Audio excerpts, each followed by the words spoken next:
Meditations on First Philosophy, etc., by Rene Descartes. Meditation 4. Concerning the True and the False. Lately I have become accustomed to withdrawing my mind from the senses, and I have carefully taken note of the fact that very few things are truly perceived regarding corporeal things, although a great many more things are known regarding the human mind, and still many more things regarding God. The upshot is that now I have no difficulty directing my thoughts away from things that can be imagined to things that can be grasped only by the understanding, and are wholly separate from matter. In fact, the idea I clearly have of the human mind, insofar as it is a thinking thing, not extended in length, breadth, or depth, and having nothing else from the body, is far more distinct than the idea of any corporeal thing. And when I take note of the fact that I doubt, or that I am a thing that is incomplete and dependent, there comes to mind a clear and distinct idea of a being that is independent and complete, that is, an idea of God. And from the mere fact that such an idea is in me, or that I who have this idea exist, I draw the obvious conclusion that God also exists, and that my existence depends entirely upon him at each and every moment. This conclusion is so obvious that I am confident that the human mind can know nothing more evident or more certain. And now I seem to see a way by which I might progress from this contemplation of the true God, in whom, namely, are hidden all the treasures of the sciences and wisdom, to the knowledge of other things. To begin with, I acknowledge that it is impossible for God ever to deceive me, for trickery or deception is always indicative of some imperfection. And although the ability to deceive seems to be an indication of cleverness or power, the will to deceive undoubtedly attests to maliciousness or weakness. Accordingly, deception is incompatible with God. Next, I experience that there is in me a certain faculty of judgment, which, like everything else that is in me, I undoubtedly receive from God. And since he does not wish to deceive me, he assuredly has not given me the sort of faculty with which I could ever make a mistake, when I use it properly. No doubt regarding this matter would explain. But for the fact that it seems to follow from this that I am never capable of making a mistake. For if everything that is in me I got from God, and he gave me no faculty for making mistakes, it seems I am incapable of ever erring. And thus, so long as I think exclusively about God and focus my attention exclusively on him, I discern no cause of error or falsity. But once I turn my attention back on myself, I nevertheless experience that I am subject to countless errors. As I seek a cause of these errors, I notice that passing before me is not only a real and positive idea of God, that is, of a supremely perfect being, but also, as it were, a certain negative idea of nothingness, that is, of what is at the greatest possible distance from any perfection, and that I have been so constituted as a kind of middle ground between God and nothingness, or between the supreme being and non-being. Thus, insofar as I have been created by the supreme being, there is nothing in me by means of which I might have been deceived or be led into error. But insofar as I participate in nothingness or non-being, that is, insofar as I am not the supreme being and lack a great many things, it is not surprising that I make mistakes. Thus, I certainly understand that error as such is not something real that depends on God, but rather is merely a defect. And thus there is no need to account for my errors by positing a faculty given to me by God for this purpose. Rather, it just so happens that I make mistakes because the faculty of judging the truth, which I got from God, is not in my case infinite. Still, this is not yet altogether satisfactory. For error is not a pure negation, but rather a privation or a lack of some knowledge that somehow ought to be in me. And when I attend to the nature of God, it seems impossible that he would have placed in me a faculty that is not perfect in its kind, or that is lacking some perfection it ought to have. For if it is true that the more expert the craftsman, the more perfect the works he produces, what can that supreme creator of all things make that is not perfect in all respects? No doubt God could have created me such that I never erred. No doubt, again, God always wills what is best. Is it then better that I should be in error rather than not? As I mull these things over more carefully, it occurs to me first that there is no reason to marvel at the fact that God should bring about certain things, the reasons for which I do not understand. Nor is his existence therefore to be doubted, because I happen to experience other things of which I fail to grasp why and how he made them. For since I now know that my nature is very weak and limited, whereas the nature of God is immense, incomprehensible, and infinite, this is sufficient for me also to know that he can make innumerable things whose causes escape me. For this reason alone, the entire class of causes which people customarily derive from a thing's end, I judge to be utterly useless in physics.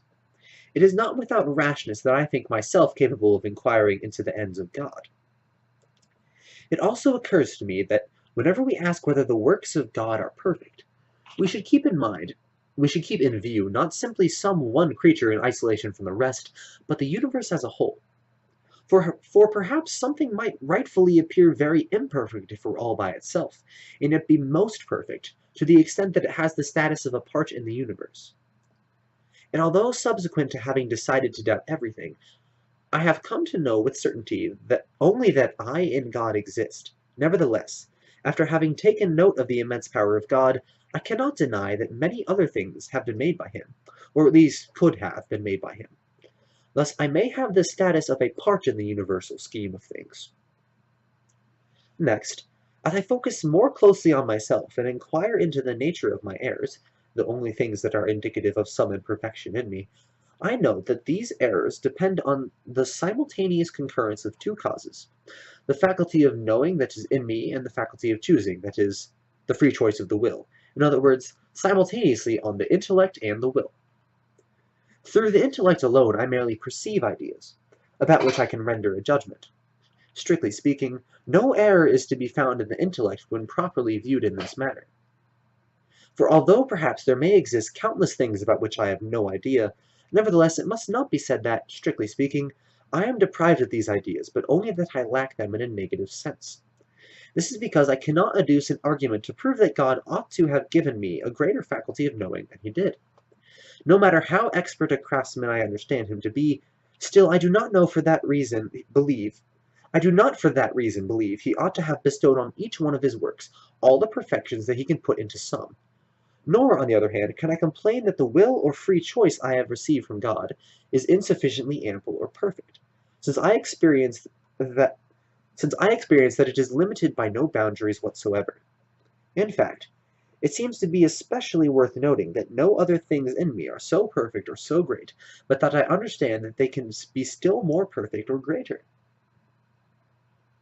If, for example, I consider the faculty of understanding, I immediately recognize that in my case it is a very small and quite limited quantity, and at the very same time I form an idea of another much greater faculty of understanding, in fact, an understanding which is consummately great and infinite. And from the fact that I can form an idea of this faculty, I perceive that it pertains to the nature of God. Similarly, were I to examine the faculty of memory or imagination, or any of the other faculties, I would understand that in my case each of these is without exception feeble and limited, whereas in the case of God I understand each faculty to be boundless. It is only the will or free choice that I experience to be so great in me I cannot grasp the idea of any greater faculty. This is so much the case that the will is the chief basis for my understanding that he bear a certain image and likeness of God. For although the faculty of willing is incomparably greater in God than it is in me, both by virtue of the knowledge and power that are joined to it, and that render it more resolute and efficacious than by virtue of its object, insomuch as the divine will stretches over a great number of things. Nevertheless, when viewed in itself formally and precisely, God's faculty of willing does not appear to be any greater. This owing to the fact that willing is merely a matter of being able to do and not do the same thing, that is, of being able to affirm or deny, to pursue or to shun, or better still, the will consists solely in the fact that when something is proposed to us by our intellect, either to affirm or to deny, to pursue or to shun, we are moved in such a way that we sense that we are determined to it by no external force. In order to be free, I need not be capable of being moved in each direction. On the contrary, the more inclined I am towards one direction, either because I clearly understand that there is in it an aspect of the good and the true, or because God has thus disposed the inner recesses of my thought, the more freely do I choose that direction.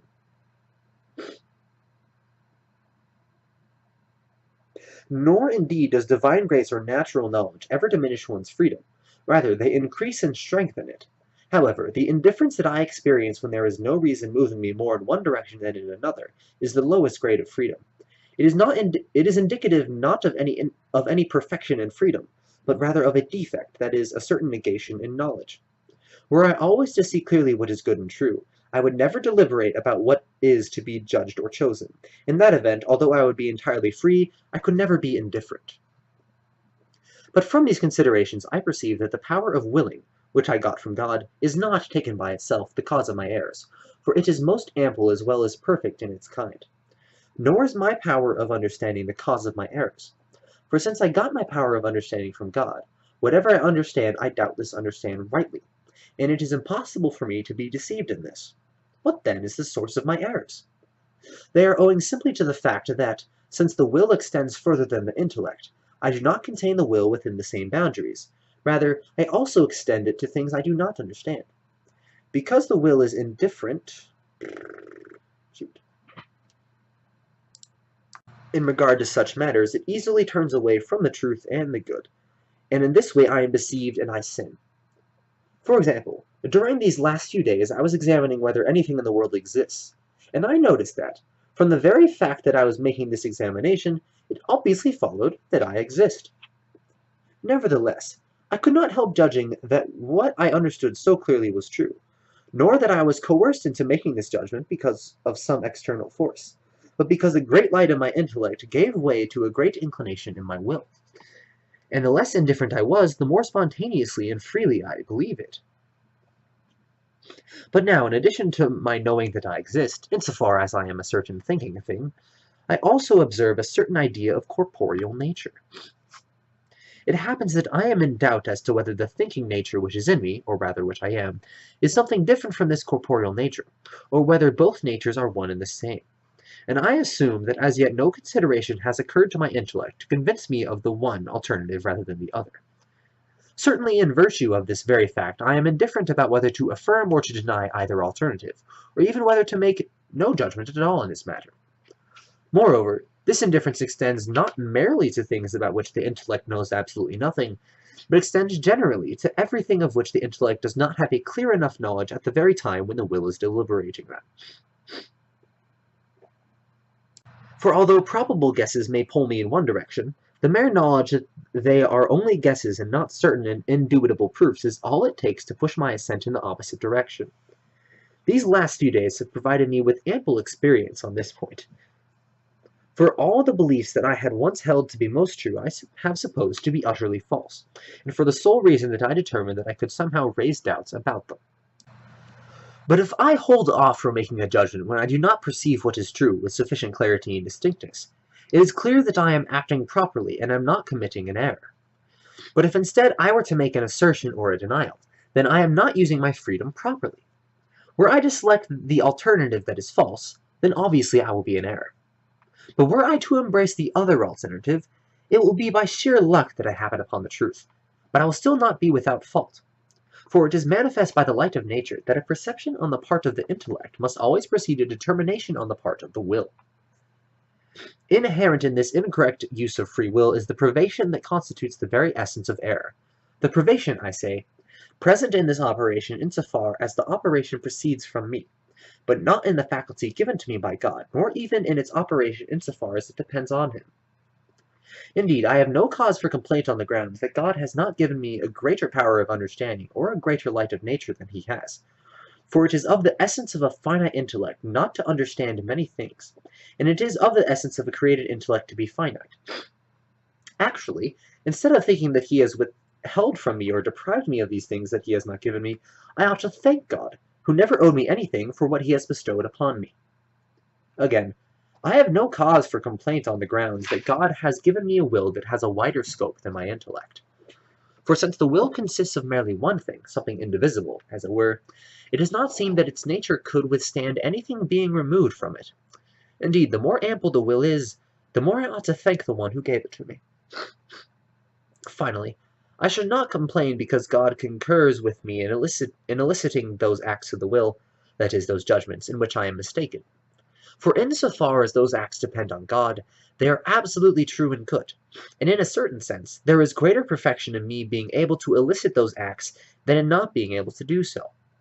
But privation, in which alone the defining characteristic of falsehood and wrongdoing is found, has no need whatever of God's concurrence, since a privation is not a thing, nor, when it is related to God as its cause, is it to be called a privation, but simply a negation. For it is surely no imperfection in God that he has given me the freedom to give or withhold my assent, in those instances where he has not placed a clear and distinct perception in my intellect. But surely it is an imperfection in me that I do not use my freedom well, and that I make judgments about things I do not properly understand. Nevertheless, I see that God could easily have brought it about that, while still being free and having finite knowledge, I should nonetheless never make a mistake. This result could have been achieved either by his endowing my intellect with a clear and distinct perception of everything about which I would ever deliberate, or by simply impressing the following rule so firmly upon my memory that I could never forget it. I should never judge anything that I do not clearly and distinctly understand. I readily understand that, considered as a totality, I would have been more perfect than I am now, had God made me that way.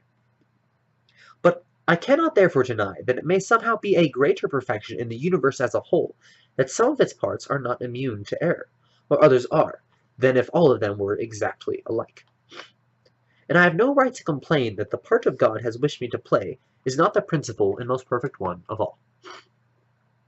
Furthermore, even if I cannot abstain from errors in the first way mentioned above, which depends upon a clear perception of everything about which I must deliberate, nevertheless I can avoid error in the other way, which depends solely on my remembering to abstain from making judgments whenever the truth of a given matter is not apparent.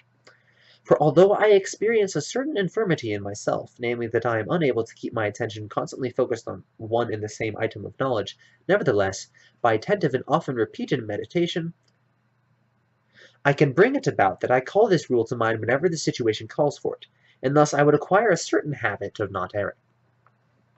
Since herein lies the greatest and chief perfection of man, I think today's meditation, in which I investigated the cause of error and falsity, was quite profitable.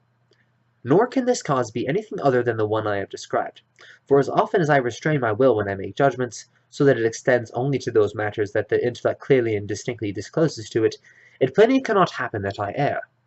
For every clear and distinct perception is surely something, and hence it cannot come from nothing. On the contrary, it must necessarily have God for its author. God, I say, that supremely perfect being to whom it is repugnant to be a deceiver. Therefore, the perception is most assuredly true.